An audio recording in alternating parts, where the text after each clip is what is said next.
अनीता भटनागर जैन।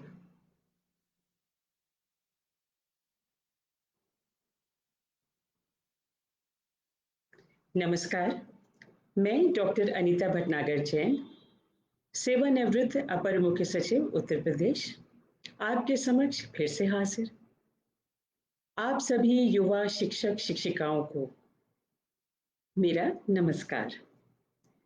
आप सबके मध्य पुनः आने के लिए मैं एससीईआरटी को फिर से बहुत बहुत धन्यवाद कहना चाहूंगी कि आप सबसे संवाद करने का अवसर मुझे मिल रहा है। मैंने एक प्रशासक के अलावा जिंदगी में कुछ किताबें लिखी, कुछ कहानियां लिखी।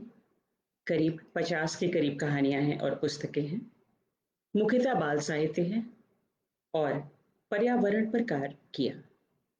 पर्यावरण पर मैं करीब 20 वर्षों से काम कर रही हूँ और आज का विषय पर्यावरण संरक्षण क्यों। आपको लगता होगा कि जब भी मैं विषय देती हूँ तो वो प्रश्न सूचक क्यों होता है। प्रश्न सूचक मुझे लगता है क्योंकि जब हम प्रश्न करते हैं तो हम उस प्रश्न का उत्तर ढूंढते हैं और कुछ समाधान भी ढूंढने की चेष्टा करते हैं। तो फिर आप सबके मध्य, क्योंकि आप तो शिक्षक हैं, आपका प्रशिक्षण चल रहा है, कुछ का समाप्त होने वाला है, तो आप सबके समक्ष मैं पर्यावरण की परिभाषा नहीं करना चाहूंगी, क्योंकि मैं मानती हूँ कि आपको अच्छी तरीके से मालूम है कि पर्यावरण क्या है। और पर्यावरण में करीब करीब सब कुछ आ जाता है, चाहे हवा हो, पानी हो, भूमि हो, मृदा हो, जो कुछ भी है सब कुछ पर्यावरण ही है। और इस पर्यावरण ही की खातिर हमारी पृथ्वी पर जीवन संभव है। तो मैं कुछ बातें आपके समक्ष रखना चाहूंगी। एक कहते हैं डे जीरो। अब डे जीरो का क्या अर्थ होता है? डे जीरो का अर्थ पानी के परिपेक्ष में यह होता है कि जबकि नलों में पानी आना बंद हो जाए। हो सकता है आप में से कई लोगों ने इस चीज को वाकई में जिंदगी में देखा। अभी करीब 2 साल पहले की बात है कि शिमला में गर्मियों के मौसम में पानी आना बंद हो गया। 1 सप्ताह तक नलों में पानी नहीं आया। तो आप कल्पना कर सकते हैं कि जीवन कैसा हो गया होगा। अब गर्मी के मौसम में जाहिर बात है कि पर्यटक आते हैं और पूरी शिमला की अर्थव्यवस्था उसी पर निर्भर है। तो लोगों ने फेसबुक पर पोस्ट किया, पर्यटकों से कहा कि नहीं नहीं, आप अभी हमारे यहाँ मत आइए।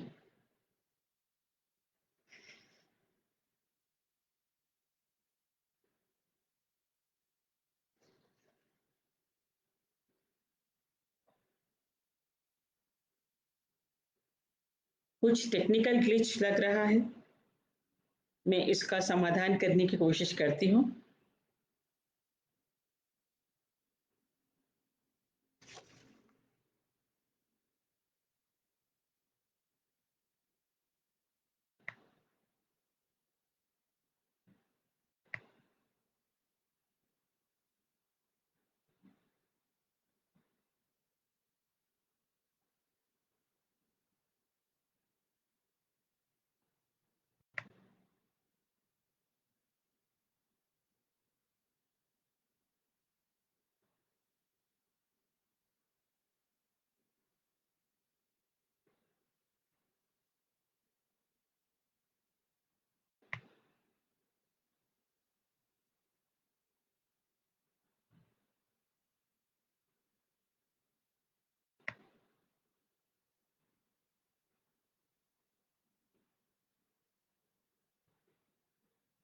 हेलो तनवीर, ये मेरे इस पे स्क्रीन पे आ रहा है कि we are having trouble playing this video. तो मैं क्या करूं, लॉग आउट करके फिर से लॉग इन करूं?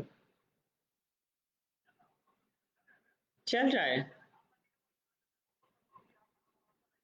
अच्छा, आप देख रहे हैं तो ठीक है। ओके, क्योंकि इस पे ये आ रहा था कि ये नहीं आ रहा। Okay, thank you. ओके, तो व्यवधान के लिए खेद है, क्योंकि मेरे स्क्रीन पर ये आने लगा कि ये वीडियो नहीं चल रहा है, तो मुझे लगा कि आप मुझे नहीं देख पा रहे हैं।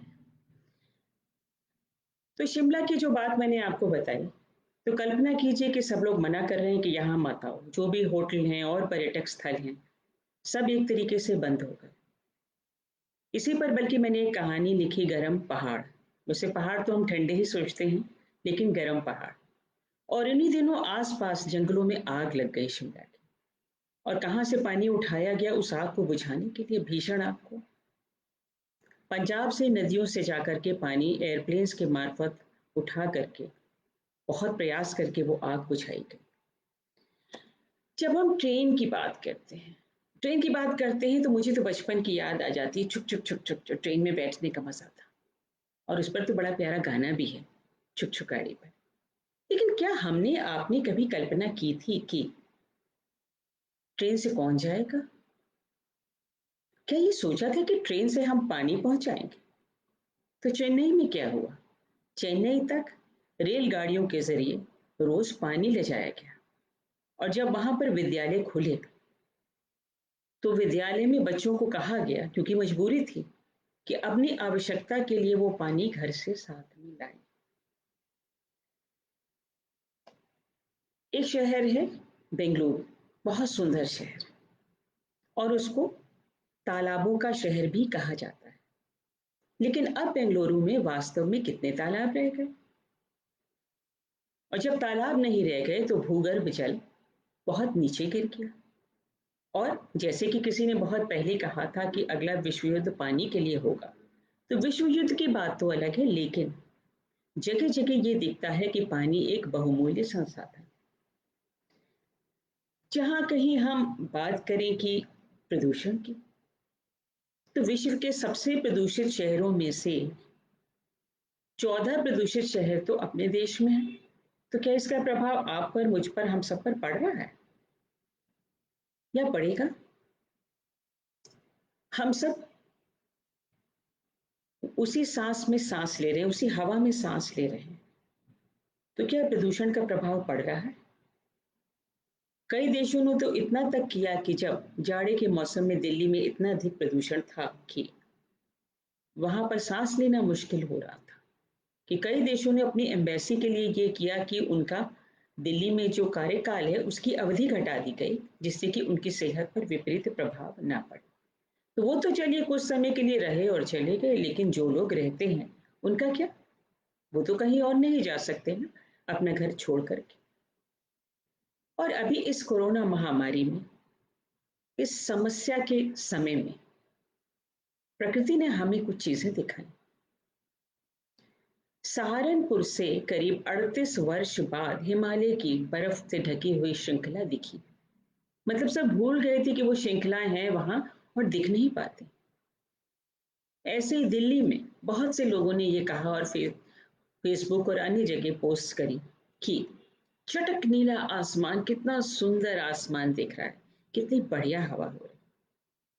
लेकिन इस सब समस्या के लिए जिम्मेदार कौन? सोचने वाली बात है, कौन जिम्मेदार? क्या आपने ये ध्यान दिया कि आजकल बाढ़ आ रही हैं, और बाढ़ ऐसे क्षेत्रों में आ रही है जहां पर पहले कभी बाढ़ नहीं आती थी? यानी जलवायु परिवर्तन हो रहा है, और काफी हद तक हो गया है। तो अगर जलवायु परिवर्तन हुआ है तो चक्रवात, तूफान, अब ये बार बार आते हैं। और जब तूफान आते हैं तो क्या है, इनके साथ तबाही भी आती है, जान माल का नुकसान होता है। बहुत से लोगों को तो स्थायी रूप से बहुत सारा नुकसान हो जाता है। तो नई नई आपदाएं आ गई हैं। और अगर हम तापमान की बात करें, तो क्या तापमान में भी अंतर हो रहा है? क्या आपने ध्यान दिया कि कुछ तापमान बढ़ा है क्या?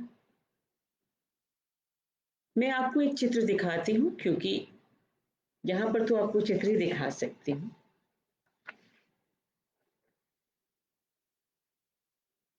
वाई शुड वी केयर, यानी हम क्यों चिंता करें? अब अगर आप देखें कि वैज्ञानिकों ने 1990 में एक अनुमान लगाया, और ये जो इधर वाला पृथ्वी का चित्र है, इसमें विभिन्न तापमान दिखाए 1990 में। और जो इधर वाला चित्र है, इसमें ये कल्पना की कि 100 वर्ष बाद पृथ्वी पर तापमान कितना होगा। अब अगर इसमें आप ध्यान दें, हमारा भारतवर्ष जहां पर है, यहाँ पर, तो यहाँ पर लाल रंग से दिखाया है और उसका तापमान कितना अनुमान लगाया गया था 1990 में। ये अनुमान लगाया गया था कि यहाँ पर तापमान करीब 32 डिग्री होगा 2090 में। तो ये अनुमान सही है, ये गलत? ये सही भी है क्योंकि तापमान बढ़ रहा है तेजी से, लेकिन गलत है क्योंकि जो अनुमान लगाया वो हम सब ने गलत कर दिया, क्योंकि मानव की जो गतिविधियां हैं उनसे जो सोचा गया था कि इतना तापमान 100 वर्ष बाद बढ़ेगा, उससे कहीं अधिक आज बढ़ चुका है। गर्मी के मौसम में तापमान हमारे यहाँ कितने तक जाता है? 44, 45, 46, 48, कहीं कहीं तो 50 डिग्री भी। तो अनुमान पूर्णतया गलत हो गया। लेकिन इस सबका प्रभाव किस पर पड़ना है, और जिन पर पड़ना है क्या वो कुछ करेंगे? मेरा एक और प्रश्न, ये सुंदर सी पृथ्वी किसकी है? क्या ये मनुष्य की है? नहीं, ये केवल मनुष्य की नहीं है। ये जो सुंदर सी हमारी पृथ्वी है, ये सभी की है। और इस सभी में कौन कौन शामिल है? इस सभी में पशु पक्षी, जीव जंतु, जीवित पौधे, बहुत सारी असंख्य प्रजातियां शामिल हैं और ये पृथ्वी उनकी है। लेकिन ये जो जलवायु परिवर्तन हो रहा है, इस परिवर्तन से क्या उन पर प्रभाव पड़ रहा है? अब हम विश्व स्पैरो दिवस मनाते हैं। स्पैरो जो छोटी सी हमारी गौरैया होती है, बहुत ही सुंदर सी, वो छोटी सी चिड़िया विलुप्त होती जा रही है। तो अब आवश्यकता ये पड़ गई कि ध्यान केंद्रित करें और वन विभाग की तरफ से इसके संबंध में कार्यक्रम चलाए जा रहे हैं कि इस छोटी सी मुनिया सी गौरैया को हम जीवित रखें। अब आपने अक्सर देखा होगा कि कई शहरों में, कई कस्बों में बंदर आ जाते हैं और बहुत बड़ी संख्या में आ जाते हैं। फिर क्यों आ रहे हैं? क्योंकि उनके लिए अब जंगल बचे ही नहीं। अगर हमारी और आपकी आवासीय समस्या है, हमें भी तो घर चाहिए ना रहने के लिए, तो उनको भी तो घर चाहिए। उनके समक्ष भी आवासीय समस्या है कि वो रहें कहाँ। जब तालाब सूखते जा रहे हैं तो कहते हैं ना, जल बिन मछली, जल बिन मछली तो संभव ही नहीं है। तो अगर तालाब सूखते जा रहे हैं तो मछलियां कहाँ रहेंगी? वो तो मर जाएंगी। और जो ये सब इतनी बेहद स्तर पर, व्यापक स्तर पर परिवर्तन हो रहा है, इसका प्रभाव क्या समुद्रों पर पड़ रहा है? समुद्रों का तापमान भी तेजी से बढ़ता जा रहा है और समुद्रों में भी एसिडिफिकेशन हो रहा है, यानी जो एसिड की मात्रा है उसका स्तर बढ़ता जा रहा है। और इस स्तर का क्या प्रभाव है? इस स्तर का भी बहुत बड़ा प्रभाव पड़ रहा है। जो मछलियों की प्रजातियां हैं ये कम होती जा रही हैं, हम उनका उपयोग भी अधिक मात्रा में कर रहे हैं। और ये भी एक अनुमान लगाया गया है कि 2050 तक समुद्रों में बहुत ही कम मछलियां बचेगी। तो जो लोग भी मछली खाते हैं, सोचिए, खाने के संबंध में कुछ और विकल्प इंसान को ढूंढने पड़ेंगे और दूसरी तरफ हमारी संख्या तो तेजी से बढ़ती जा रही है। अभी ये 2-3 दिन पहले की बात है कि एक समाचार आया कि ग्रीनलैंड में, आप सभी ग्रीनलैंड जानते हो, तो ग्रीनलैंड में एक बहुत पुरानी आइस शेल्फ जिसे कहते हैं, बहुत पुरानी बर्फ का बहुत ही बड़ा टुकड़ा हमेशा के लिए टूटकर समुद्र में मिल गया। अब आप सोचेंगे मैं ग्रीनलैंड की बात क्यों कर रही हूँ, अरे भाई ग्रीनलैंड से हमें भारत में, उत्तर प्रदेश में क्या मतलब? लेकिन मतलब है, क्योंकि अगर वो पिघलेगा जल का स्तर बढ़ेगा और उस जल के स्तर के बढ़ने से बहुत कुछ प्रभाव हम सबके जीवन पर आएगा। बहुत दिन पहले मुझे एक कॉन्फ्रेंस में एक महिला मिली, एक अंतर्राष्ट्रीय कॉन्फ्रेंस थी और हम लोग साथ में खाना खाने गए और वो महिला मालदीव से थी। तो उन्होंने मुझसे ऐसे ही बात करते करते कहा कि मैडम, ये जो जलवायु परिवर्तन हो रहा है, तो हमें लगता है कि हमारे देश से हम सबसे पहले क्लाइमेट रेफ्यूजी होंगे, यानी जलवायु परिवर्तन के कारण आपको अपना घर छोड़ करके कहीं जाना पड़ेगा। सोचिए, कल्पना करिए अगर देश ऐसे रह जाएं या गांव ऐसे रह जाएं जहां पर कि जमीन ही नहीं रहेगी। जब जमीन ही नहीं रहेगी तो ना आपका घर होगा, ना आप खेती कर पाएंगे, ना कुछ और कर पाएंगे। तो इसीलिए मैंने आपसे ये प्रश्न किया कि पर्यावरण संरक्षण क्यों। जैसा मैंने आपसे कहा कि मेरी पर्यावरण की यात्रा करीब 20 वर्ष पहले प्रारंभ हुई और मेरा सौभाग्य है कि मैं सबसे पहले नगर विकास विभाग में जब विशेष सचिव थी तो यूपी की एक बायोडिग्रेडेबल और नॉन बायोडिग्रेडेबल गार्बेज एक्ट, उसको ड्राफ्ट करने का मुझे सुअवसर साथ में मिला जब मैं शासन में तैनात। उसके बाद में जिलाधिकारी कानपुर नगर तैनात हुई और वहां पर गंगा जी की जो हालत उस समय देखी, उसको देखकर दिल बहुत व्यथित हुआ, क्योंकि हमारी अपनी संस्कृति में हम लोग अपनी नदियों की पूजा करते हैं और गंगा जी तो सबसे अलग है, सबसे पवित्र मानी जाती है। बल्कि मृत्यु के क्षण 2 बूंद गंगा जल कहा जाता है कि मुंह में डालो। तो इतनी पूजनीय गंगा जी की हालत बहुत ही खराब थी।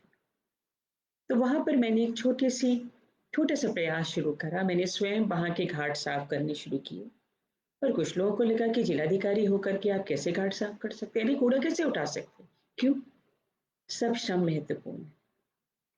लेकिन आप सभी शिक्षकों को मेरा एक छोटा सा सुझाव है कि जिंदगी में जो सही चीज है उस सही चीज को करने में कभी भी हिचकिचाना नहीं चाहिए।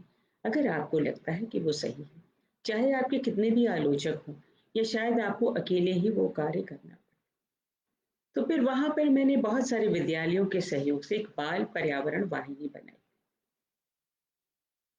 बाल बच्चे पर्यावरण तो स्पष्ट ही है, और वाहिनी यानी सेना। और सेना की जरूरत कब होती है? सेना की जरूरत तब होती है जब हमारा अपना वजूद खतरे में हो। तो ये जो बाल पर्यावरण वाहिनी थी, इसमें 1 लाख बच्चे जुड़े हुए थे और हम सामान्य प्रकार की चीजें करते थे जो बच्चे स्वयं कर सकते थे और विद्यालय स्वयं कर सकते थे। नहीं तो प्रायः हम ये सोचते हैं कि इस सब का निदान कोई दूसरा ढूंढेगा, नगर निगम करेगा, शासन करेगा, सरकार करेगी, बड़ी बड़ी समितियां अंतर्राष्ट्रीय स्तर पर वो करेगी। लेकिन इन बच्चों ने तो चमत्कार कर दिया। इसके संबंध में मैंने एक छोटी सी फिल्म बनाई, हमारी पृथ्वी हमारा घर, आवर अर्थ आवर होम। इस फिल्म की पहली स्क्रीनिंग, जो संयुक्त राष्ट्र संघ का यूनेस्को यूनेस्को एक संस्था है, उनके समक्ष 2009 में दिल्ली में हुई और ये फिल्म मैं अभी आपको दिखाने जा रही हूँ। तो ये जो पर्यावरण की यात्रा प्रारंभ हुई, उसका एक अंश मैं आपको दिखाने जा रही हूँ और मैं यहाँ पर अपनी वाणी को विराम दूंगी, क्योंकि अब आपको ये फिल्म दिखाई जाएगी। लेकिन कहीं जाइएगा नहीं, क्योंकि फिल्म के बाद मैं फिर आपसे बात करने आऊंगी। तो हमारी पृथ्वी हमारा घर, इस बड़े से ब्रह्मांड में एक हमारी अपनी पृथ्वी तो है जिस पर जीवन संभव है और जिस पर हम, आप, पशु पक्षी, पौधे सभी जीवित हैं और जीवन व्यतीत कर रहे हैं। तो देखिए ये फिल्म, हमारी पृथ्वी हमारा घर।